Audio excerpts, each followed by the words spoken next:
शहर के दानी बिगहा स्थित बस स्टैंड के समीप फॉरवर्ड ब्लॉक के द्वारा मनाई गई सुभाष चंद्र बोस की जयंती। बताया गया कि आज़ादी नहीं समझौता पर चल रहा है देश। औरंगाबाद शहर के दानी बिगहा स्थित बस स्टैंड के समीप फॉरवर्ड ब्लॉक के द्वारा नेताजी सुभाष चंद्र बोस की 128वीं जयंती मनाई गई।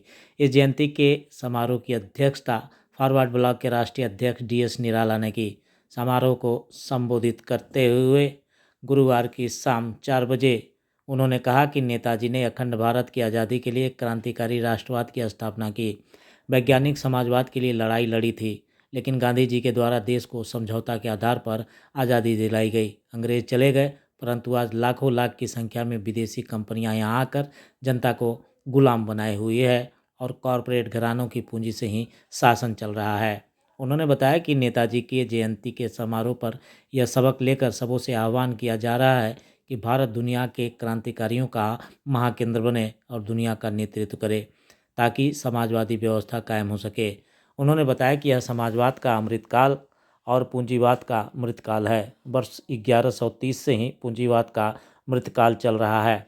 उन्होंने रूस एवं चीन की क्रांति का जिक्र करते हुए कहा कि इस बार तीसरा विश्व युद्ध है और भारत इस क्रांति का महानायक होगा। उन्होंने लेनिन और माओ से तुंग की चर्चा करते हुए कहा कि दुनिया का नेतृत्व आज युवा नहीं बल्कि मजदूर वर्ग करेगा। नेताओं ने बताया कि नेताजी ने किस तरह से कांग्रेस से अलग होकर संघर्ष किया और आज़ाद हिंद फौज की स्थापना की तथा अंग्रेज़ों से लड़ाइयाँ लड़ी। इस लड़ाई के दौरान 26,000 सैनिकों ने इम्फाल में शहादत दी। उन्होंने इस आज़ादी को समझौते की आज़ादी बताते हुए कहा कि उसी समझौते के आधार पर 10 अरब रुपया प्रति वर्ष भारत सरकार इंग्लैंड को भेज रही है। मेरा नाम DS निराला है। मैं फॉरवर्ड क्रांतिकारी का राष्ट्रीय अध्यक्ष हूँ। आज नेताजी की यहाँ 128वीं जयंती के अवसर पर जन्म जयंती समारोह मनाया जा रहा है। जन्म जयंती समारोह का उद्देश्य है कि नेताजी अखंड भारत की आज़ादी के लिए, क्रांतिकारी राष्ट्रवाद की स्थापना के लिए, वैज्ञानिक समाजवाद के लिए, विक्टोरिया युग में संसदीय लोकतंत्र था उसके भी वैज्ञानिक समाजवाद के लिए उन्होंने लड़ाई लड़ी थी, लड़ना चाहते थे। आज देश जो हुआ है, समझौते से आज़ादी मिली है। विदेशी जो चले गए थे उस समय, लेकिन आज लाखों लाख कंपनियां आकर के यहाँ की जनता को गुलाम बनाए हुए हैं और उस कॉर्पोरेट घराने की पूंजी से शासन चल रहा है।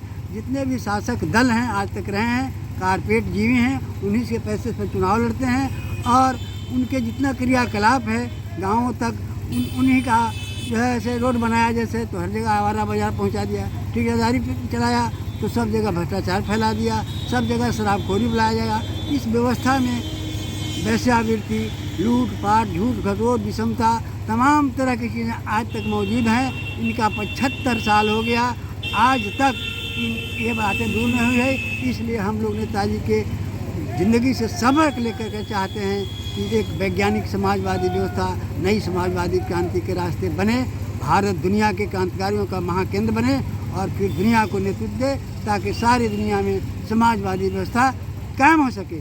इसी उद्देश्य के लिए जयंती मनाई जा रही है। इससे हम सबक लेकर के हम चाहेंगे कि लोग आगे बढ़ें। दूसरी बात यह है कि सवाल है, समाज बदलने के लिए वैज्ञानिक दृष्टिकोण की ज़रूरत होती है। कहने का मतलब यह है कि मार्गदर्शक सिद्धांत की ज़रूरत है। तो नेताजी का जो मार्गदर्शक सिद्धांत था वो दंडात्मक ऐतिहासिक भौतिकवाद था। दंडात्मक ऐतिहासिक भौतिकवाद जो होता है, क्रांति और प्रगति का मार्गदर्शक सिद्धांत होता है। वो प्रकृति के जो स्वाभाविक नियम है, सार्वभौमिक नियम है, अटल सार्वभौमिक नियम है। और कहने का मतलब यह है कि जो सनातन मौलिक नियम है जिस पर समाज बदलता है, विद्युत एकता, संघर्ष, पुराने का विश्व नए का निर्माण, ये बुनियादी नियम है समाज का, प्रकृति का। इसी नियम के आधार पर प्रकृति में तमाम संघर्ष के बाद नया निर्माण हुआ है। जैसे ब्रह्मांड का निर्माण हुआ, गॉड पार्टिकल से, बीज से पेड़ तक का निर्माण हुआ, अमीबा से मानवत्व का निर्माण हुआ। उसी तरह से मानव समाज विविध वर्गों में बटा हुआ है। विविध वर्ग संघर्ष ही इनकलाब का कुंजी होता है। और दूसरी बात होता है कि इनकलाब प्रगति का वाहक होता है। इसलिए और अस्थायी शांति हम चाहते हैं तो उसके लिए वर्ग विहीन समाज रचना हो। यानी कहने का मतलब कि समाजवाद का ये अमृतकाल है, पूंजीवाद का अमृतकाल है। आज 30 बरस से पूंजीवाद मृतकाल के दौर में गुजर रहा है और 1895 से समाजवादी अमृतकाल है। इसमें रूस में क्रांति हुई, चीन में क्रांति हुई, इस बार तीसरा विश्व युद्ध है। इसमें भारत में क्रांति होगी और भारत क्रांति का महानायक होगा और पूरी दुनिया को समाजवादी व्यवस्था की ओर अग्रसर करेगा, नेतृत्व देगा। इसी उद्देश्य, महान उद्देश्य के लिए नेताजी की जयंती हम लोग करीब 23 तारीख से 10 तारीख तक पूरे मगध में मना रहे हैं और हम जनता को चाहते हैं कि इस ओर आकर्षित हो। एक बात और हम कहना चाहते हैं कि दुनिया के जो लोग या देश के लोग आज कह रहे हैं कि नौजवान ही इनकलाब करेगा, ऐसी बात नहीं है। हम जो दृष्टिकोण पर चलते हैं वो मार्क्स ने तुलनात्मक इतिहास से बहुत खोजा था। वो आज दुनिया का नेतृत्व मजदूर वर्ग करेगा। मेजनी का ये सिद्धांत था, जर्मनी का रहने वाला था कि इनकलाब मेहनत यह करेगा, नौजवान करेगा। जैसा कि बांग्लादेश में हुआ, कोई बदलाव नहीं हुआ, लंका में हुआ, कोई बदलाव नहीं हुआ। इसलिए नौजवान क्रांति का नेता नहीं होता है, क्रांति का नेता मजदूर वर्ग होगा। भारत में 50 करोड़ संख्या है। हम चाहते हैं कि 50 करोड़ संख्या जो गुलाम है आज कम्युनिस्टों का, हम चाहेंगे कि 31 में से एक आदमी अपना होल टाइमर निकाले, पेशेवर कार्यकर्ता निकाले। 3 करोड़ के करीब होंगे और सारे हिंदुस्तान में फैले, सारी दुनिया में हमारे लोग 3.5 करोड़ तो बाहर में लोग रहते हैं। सारे हिंदुस्तान के लोग आज नेतृत्व देने की स्थिति में है और भारत में इनकलाब की सारी परिस्थितियाँ मौजूद है, क्योंकि तीसरा विश्व युद्ध चल रहा है। विश्व युद्ध के कारण में महामंदी होती है, महामंदी काल में इनकलाब सफल होता है। जैसे रूस में इनकलाब सफल हुआ, चीन के द्वितीय विश्व में सफल हुआ, इसलिए तीसरा विश्व युद्ध जारी है। इस काल में हम सफल जरूर होंगे। इसी आर आस और विश्वास के साथ हम नेताजी की जयंती मनाते हैं। जय हिंद, जय जगत, लाल झंडा जिंदाबाद, इनकलाब जिंदाबाद। जैसे हम लोग 1914 से देख रहे हैं, हम लोग 1914 से 17 तक पहला विश्व युद्ध हुआ था। विश्व युद्ध है क्या, क्यों युद्ध होता है? तो जब जब व्यवस्था यह महामंदी में फंस जाती है, उसका सामान भरा पड़ा हुआ रहता मार्केट में और बिक्री नहीं होती है, आम जनता की क्रय शक्ति घट जाती है, तो अपने बाज़ार पर कब्जा करने के लिए, बाज़ार के विस्तार के लिए, बाज़ार पर कब्जा के लिए, बाज़ार के लिए वो युद्ध लड़ते हैं आपस में। ये तो पहली बार ये युद्ध में अथी में फंसे महामंदी में, तो 1914 से 1917, फिर 1932 आते आते फंस गए महामंदी में। तो फिर 1939 से 1945 द्वितीय विश्व युद्ध हुआ। लेकिन दोनों के समय में क्रांति भी हुई। प्रथम विश्व युद्ध में रूस में क्रांति हो गई और द्वितीय विश्व युद्ध के समय चीन, लाओस, कंबोडिया, वियतनाम आदि जगहों में क्रांति हो गई। तो ये क्रांति का को सब सफल मौका भी देता है वो, चूँकि ये आपस में युद्ध में फंसे हुए रहते हैं।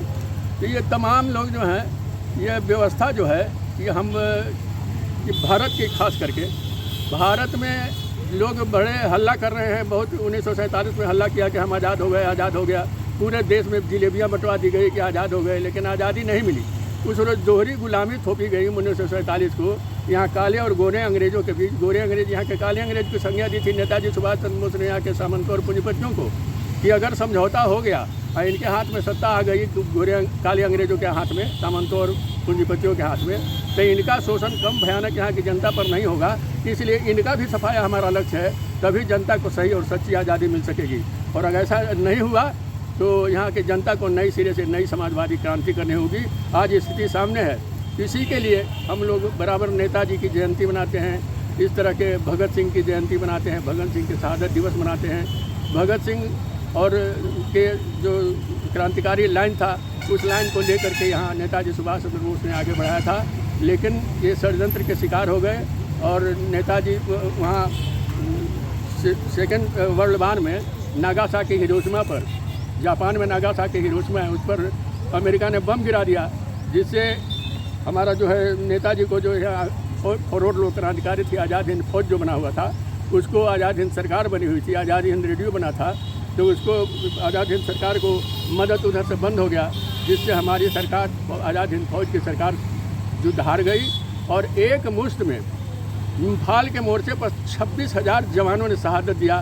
तो दहशत छा गई अंग्रेज़ों के दिल में कि अब भारत को अब हम कुछ डायरेक्ट गुलाम बना के नहीं रह सकते हैं। इसीलिए उसने गांधी और गांधीवादियों के मध्यस्थता में गोरे और काले अंग्रेज़ों के बीच समझौता हुआ। और उस समझौते को मैं बार बार बोल रहा हूँ, हमारी पार्टी बोल रही है, लिख रही है तमाम जगहों में, कि भाई यह करो, लेकिन कोई पार्टी यहाँ के जितने भी पूंजीवादी पार्टियाँ हैं, चाहे CPI हो, कम्युनिस्ट का CPM हो, माले हो, यहाँ का कांग्रेस है, BJP हो, राजद हो, जनता दल यूनाइटेड हो, तृणमूल कांग्रेस हो, सपा हो, बसपा हो, DMK हो, जितनी भी पार्टियाँ हैं सब उसके खरीदे हुए गुलाम हैं। ये सब चचेरे मौसेरे फुफेरे सौतेले भाई हैं और ये जनता का काम नहीं करते, उनकी व्यवस्था को ये चला रहे हैं और उनको अरबों खरबों में। नेताजी की मौत आज भी रहस्य है। नहीं, नेताजी को ये लोग ये कायर साबित करना चाह रहा है। नेताजी की मृत्यु हुई है लेकिन विमान दुर्घटना में हुई है, उसको ये छिपा दिया गया है। उनकी मृत्यु हो गई, कायर साबित करने की कोशिश कर रहा है। नेताजी सब यहाँ जब वहाँ उसकी उल्लास नहीं होता था उसके राज में, उस समय नहीं डरे नहीं छिपे, तो आज कैसे नेताजी छिप के रहते। इसलिए कायर करने की जो कोशिश हो रही है ये बहुत गलत बात है। आखिर क्यों? वो भी तो कांग्रेस के अंग थे, आज़ादी के नायक थे। नहीं, कांग्रेस से अलग हो गए थे, क्योंकि नेताजी जानते थे कि अभी गांधी और गांधीवादी लोग जा रहे हैं अथी में, समझौता में, इसलिए अलग उन्होंने फॉरवर्ड ब्लॉक का गठन किया 1939 में और कहा कि जितने भी वामपंथी पार्टियां हैं, वामपंथी विचारधारा रखने वाले लोग हैं, यह एक मंच है, इस पर आकर के शरीक हो सकते हैं, इस पर शामिल हो सकते हैं। लेकिन वैसा हुआ नहीं, तो अब उन्होंने घोषणा की आज़ाद हिंद सरकार की। आज़ाद हिंद सरकार बनाया, आज़ाद हिंद सरकार बना के अंग्रेज़ों से युद्ध लड़े। और जब हम कहा कि 26,000 जवान है तो 60,000 जवान थे, 55-56 हज़ार शहीद हो गए थे, लेकिन एक दिन एक मुश्त में इम्फाल के मोर्चे पर 26,000 जवानों ने कुर्बानी दी, शहादत दिया। अंग्रेज़ों के दिल में दहशत छा गई, डर गया अंग्रेज़ कि अब इसको डायरेक्ट हम गुलाम बना के नहीं रख सकते। इसलिए आनंद फानन में समझौता किया है, गांधीवादी ने समझौता कराया। यहाँ के काले अंग्रेज जो पूंजीपति और सामंत थे, उनके हाथ में सत्ता का हस्तांतरण हुआ है, आज़ादी मिली नहीं, समझौता हुआ। हम लोग बार बार बोल रहे हैं कि क्या समझौता हुआ है। उसमें समझौता अंग्रेज राइटर ने किताब लिखा है ना, वह last days 90 days of British Empire in India. वो किताब अंग्रेजी में किताब है, उसमें बहुत बातें छन के आई है कि क्या क्या समझौता हुआ है। तो उसमें है कि 7.5 करोड़ रुपया उस समय 1947 में 7.5 करोड़ रुपया हर्जाने के रूप में भारत जो है ब्रिटिश को देता रहेगा। लुटेरा वह था, लूट के ले जा रहा था, वह हमारा सब सामान यहाँ से सब माल लेके जा रहा था और उसे हर्जाना मांगा। इन बदमाशों ने मान लिया कि ना हम सब हर्जाना देंगे। तब जैसे मुद्रा का मूल्यन हो गया, अब 7.5 करोड़ की जगह पर 10 अरब रुपया प्रति वर्ष जाता है इंग्लैंड को। कहा कि इफरात मात्रा में दूसरा था, इफरात मात्रा में भोजन के लिए गाय भैंस भेड़ बकरियाँ ये मुहैया कराता रहा इंग्लैंड को। तब गाय भैंस भेड़ बकरियाँ तो नहीं जाता है, लेकिन 30,000 टन प्रति वर्ष गो मांस वहाँ सप्लाई होता है। और कहा कि अंग्रेज थी यहाँ का जो विदेश मंत्री रहेगा वह अंग्रेज के प्रति वफादार होगा और यहाँ की विदेश नीति लंदन की गोरी सरकार तय करेगी। क्या नाम हो गया आपका? मेरा नाम है राम गोविंद सिंह। हम यहाँ फॉरवर्ड लोक क्रांतिकारी के प्रांतीय अध्यक्ष हैं बिहार के। राम गोविंद सिंह मेरा नाम हुआ।